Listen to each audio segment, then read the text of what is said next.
এক একজন আমাকে এই যুক্তি দিচ্ছেন যে এটা বিশ্বমঞ্চ। বিশ্বমঞ্চ তো কি? বিশ্বমঞ্চে আমাদের দাদাগিরি দেখায়নি আমেরিকা? হলুদ চুলের ডোনাল্ড ট্রাম্প আমাদের চমকানোর চেষ্টা করেনি? বিশ্বমঞ্চে চায়না আমাদের সাথে দাদাগিরি করার চেষ্টা করেনি অরুণাচল প্রদেশ নিয়ে?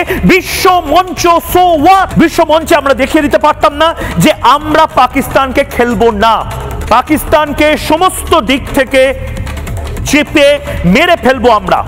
যাক না, ভারতবর্ষ বিশ্ববাসীর কাছে বেশি প্রিয় না, পাকিস্তান বিশ্ববাসীর কাছে বেশি প্রিয়।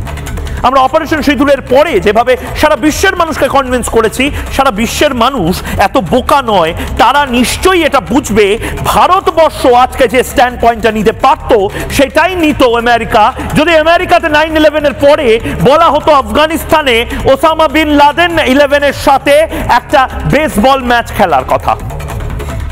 লন্ডনের টিউব ব্লাস্টের পরে আইসিসের সঙ্গে ফুটবল খেলার কথা ম্যানচেস্টার ইউনাইটেডের কেউ কোনোদিন অ্যালাউ করতেন? আমরা পাকিস্তানের 11 জনের সাথে ক্রিকেটটা কেন খেলবো যখন পেহেলগাঁওয়ের মতন এরকম একটি ঘটনার পরেও পাকিস্তানিরা তাদের মেরুদণ্ড হয়নি এটা বলার যে পাকিস্তান সরকারকে অবিলম্বে ফেলে দিতে হবে, পাকিস্তানের যত সন্ত্রাসবাদী আছে ভারতকে হস্তান্তর করতে হবে।